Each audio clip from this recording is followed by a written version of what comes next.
family members, like aunts, like staples, voices in your life. Yeah. You just in your home, Yeah. right? Yeah. So even if you haven't seen them in a long time, these are files that are in your hard drive. Yeah. And then somebody tells you, well, They're this file, foundational files, by the way. they're what? Foundational They're files. foundational, and then somebody tells you, well, that file, has been, I guess, or the imprint. Well, the imprint can never be erased, but the actual physical file is erased. So it's like an earthquake in Yeah. your foundation, Yeah. Yeah. and that's why you feel it. Yeah. You know. It's like And even if you didn't know the guy, it's just like whatever. No. It's It's funny. Like Roseanne is one of those type. of course. That's why Like her voice is so instantly recognizable. Dude, I do you know that she's still like, I don't know if people will agree or if they consider her so. She is one of these people. She is at any given moment, whenever she wants, is still an A-list celebrity. Whenever she wants. If she doesn't want, she goes into obscurity. But whenever she wants, who else do you know like that? When a person literally goes into obscurity at will, and then when they come out of obscurity, I never thought about this. They are an A-list celebrity. She probably has FU money, right? Yeah, she has a few money, but it's not even about the money, dude. She has like, I'm telling you, she's like a modern day some person from the Tanakh, dude. Lahavdil, she's known. No, it's not Lahavdil. She's a Jewish lady. She could be from Tanakh. Yeah, no, I'm saying she's a Jewish woman. No, but like, dude, like she. I mean, I had dinner with this person. I don't even know how the hell I got the schut for that, but like, she's an A-list celeb. This is why people still give a damn what she says, for better or worse. Love her or hate her. Dude, I think when her show came out, it was like basically #1 right away. Something like that. She was the person that when Cosby's show was already kind of on the downswing, she basically supplanted it. Roseanne supplanted that show. And Roseanne's show basically, the reason it was popular is because, 75% of America is basically these people in the characters in that show. She represented America. She represented, people who drove like these convoy guys, drove trucks, people who worked paycheck to paycheck, people who had problems. There's like kids, there's issues in the family. There's like some daughter came out as, at the time it was a big thing. Some daughter comes out as gay. Another daughter got pregnant in high school. Another, the kid is like whatever, having, learning issues, whatever it is, little boy. Basically a dumbass. Let's put it that way. Like who didn't have a dumbass son in their family, in one of these families, I would have never figured like her, out of like, between her and John Goodman, I would for sure would have like picked John Goodman to be like, kind of like the normal kind of Americanish kind of guy. Yeah. And he's not. He's a little biznatch. That's what makes him a good actor, because he managed to play. His acting, that character he played, Dan. Yeah. I really like that guy. Yeah, You know what I mean? Like he felt like your buddy. Yeah, you want to have a beer, dude. Roseanne played herself. She just she was a housewife before she made stand up. She was essentially a housewife. She literally didn't. It didn't take much for her. It wasn't a big stretch. And you could tell the way she was playing it on the show. She was funny. That was her talent. But the actual acting part was, she wasn't really acting. She was just very casually sitting and talking the way people talk, and the way people eat at the dinner table, the way they talk to their kids, and she was sarcastic with them, and making fun of them, and it took like the kids a couple of minutes to understand that she's being like a dick. Right. It's not. It wasn't like a stretch over there. That's what made it incredible. This is a person that came from basically. She still is like that. She's still very down to earth. I had dinner with her. She's still like a regular person, but it's almost like she's like a regular person who's like a glitch in the matrix who managed to slip into the world of, the Sitra Achra world, and like somehow stay there, and somehow become very, very big, she's like a Trump kind yeah, of. she's like a Trump type. And then finally when she, one wrong move and they shone a light on her, the Sitra Achra kind of like noticed her and said, "Wait a minute, you don't belong here." And yet it cannot spit her out fully. You know what I mean? Like she's just like this enigmatic figure. She really, I'm telling you, I was thinking about this. I'm like, this is like a regular person who basically slipped through the cracks, went all the way to the top. It's amazing, and I think it's a lot of it to do with probably some kind of zchut that she has, and what Hashem sent her. I just think that she was a great comedian, and she understands. Like, she understands about the comedic process, how good jokes and bad jokes, everything comes from the same birth, like Patrice said, right? Yeah.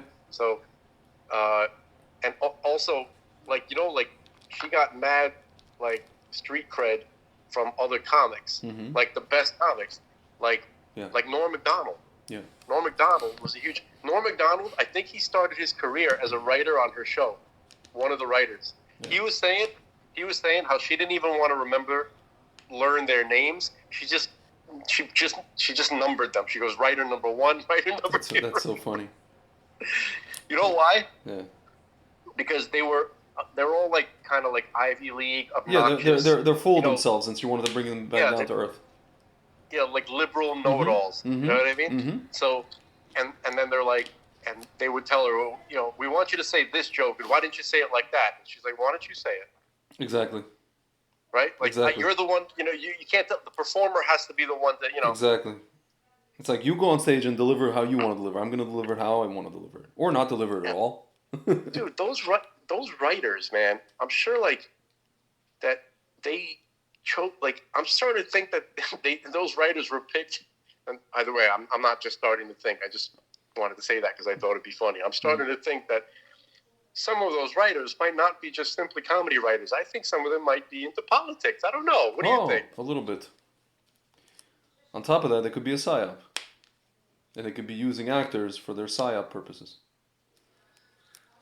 Yeah, I think so. But I wanted to say that Roseanne has, that she has lineage, at least according to her, she has like a lineage from like Lithuanian rabbis.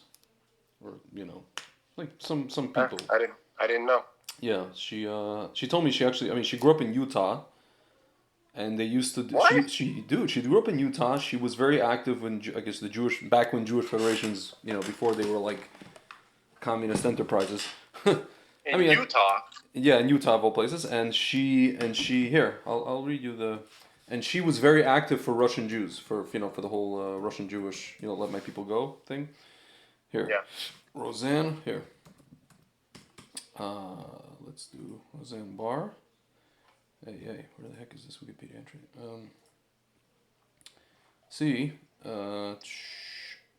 Family, early life. Yeah, she was born in Salt Lake City, Utah, to a Jewish family. She's the oldest of 4 children. Yeah, her father's family were Jewish immigrants from Russia, and her maternal grandparents were Jewish immigrants from Austria-Hungary, and Lithuania. It's funny because Lvov used to be part of Austria-Hungary. Her paternal grandfather changed his surname from Borisovsky to Barr, so she's Borisovsky, basically. Borisovsky. Her Jewish upbringing was influenced by her devoutly Orthodox Jewish maternal grandmother, mother's mother. Barr's parents kept their Jewish heritage secret from their neighbors, were partially involved in the, remember those commercials? Church of Jesus Christ and His Latter-day Saints. Yeah, I was like, what is this? Those commercials. Barr has stated Friday, Saturday, and Sunday morning I was a Jew. Sunday afternoon, Tuesday afternoon, and Wednesday we were Mormons. When Barr was 3 years old, she got Bell's palsy on the left side of her face. Barr said, so my mother called the rabbi to pray for me, but nothing happened. Then my mother got a Mormon. He prayed, and I was miraculously cured. Years later, Barr learned that Bell's palsy was usually temporary, and that Mormon elder came exactly at the right time. Barr has stated that she is... That's so funny. It sounds like some sort of joke like that a Rav would give in like a schmooze, Barr has stated that she is on the autism spectrum. At 6 years old, she discovered her first public stage by lecturing at LDS Latter-day Saints churches around Utah. I was elected president of a Mormon youth group.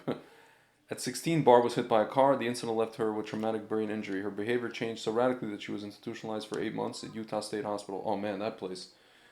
In 1970, when Barr was 18 years old, she moved out by informing her parents she was going to visit a friend in Colorado for 2 weeks, but never returned. The following year, Barr had a baby at 19, whom she put up for adoption. By the way, this is who I had dinner with. Her daughter and the daughter. This is the daughter that she gave for adoption. She came with her, and we had dinner with the three of them.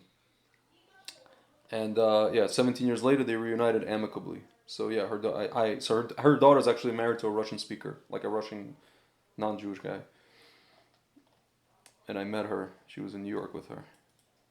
It's crazy. But here, let's look at. I want to find anything about her being Jewish. I mean, it doesn't really. Yeah, it says funny. Yeah, support for Donald Trump.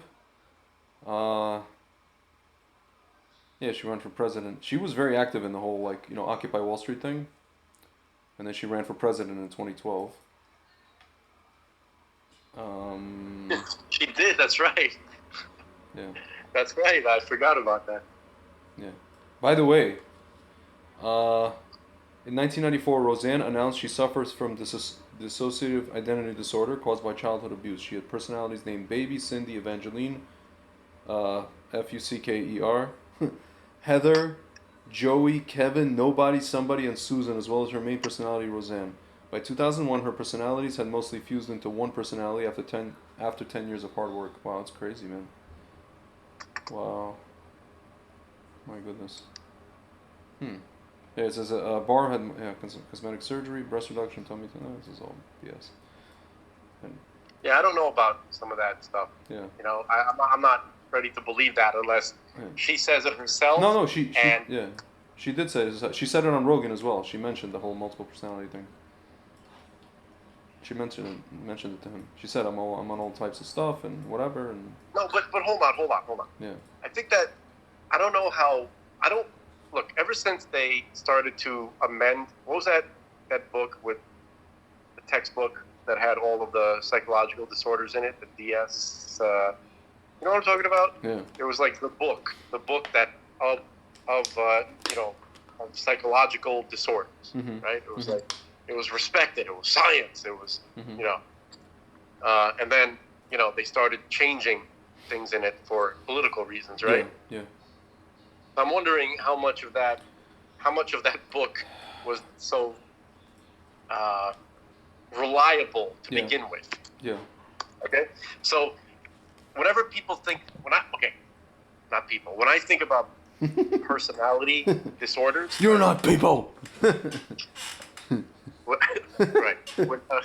When you think about that, you think about like a person who has like personalities like that are completely different one from the other, right?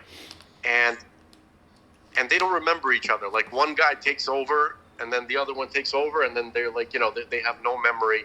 You know what I mean? Like that's the way it's portrayed. Yeah. I seriously doubt that's what she was dealing with. No, I think it's more like conscious, playing out of these characters, but consciously watching herself. It's kind of like, when we have our Yetzer Hara causes us to do something stupid, but we're consciously watching ourselves do something stupid. It's kind of like that. That's what I'm thinking.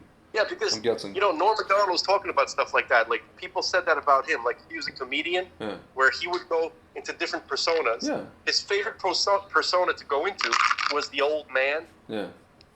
Like even when he was a young man, he's like old prospector. Yeah.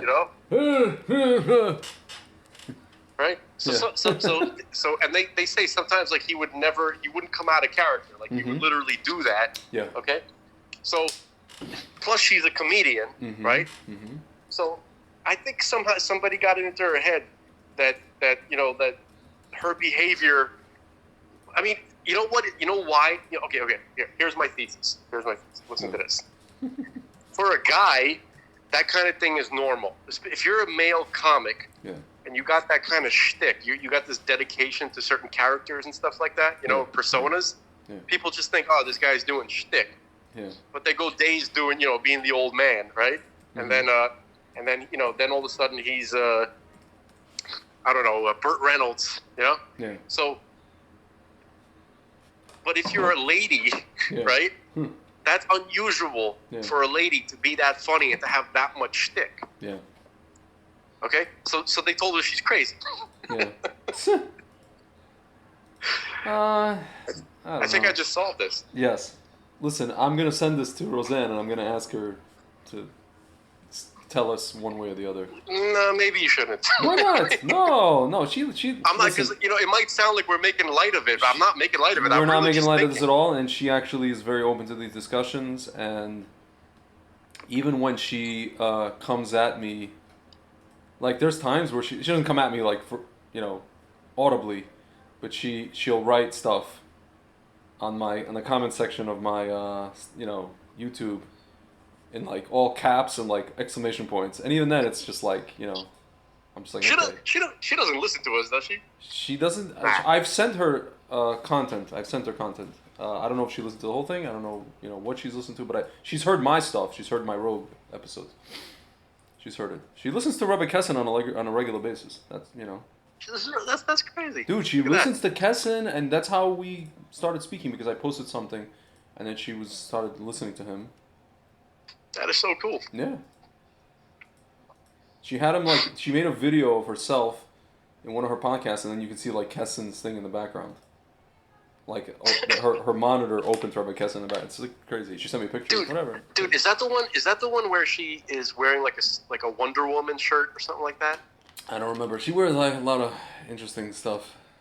No, because I didn't recognize her. There was one like Roots and Branch video, right? That showed like a lady with like blonde hair, right?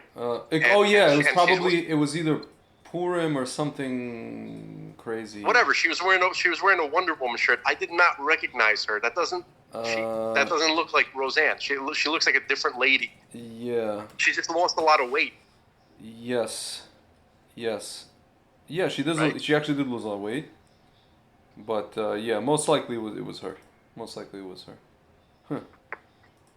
Yeah, I think it was. And I was like, holy crap, that's Roseanne. I can't believe that. Yeah. So, it's interesting but listen, even according to her, if you ask her, being a glitch or making yourself a glitch in these idiots' matrix comes at a price. I think you mentioned this. Just like what did you mention before? Something about comes at a us convincing people of something. Our Russian relatives. Oh yeah. You can do it, but it's gonna cost you. Yeah, just like what she did. She can do it. My mother tells me, why don't you you could see Roseanne? She's concerned with this and that. And I'm like, do you know what it cost her? Yeah, they made her walk the plank, basically. Yeah,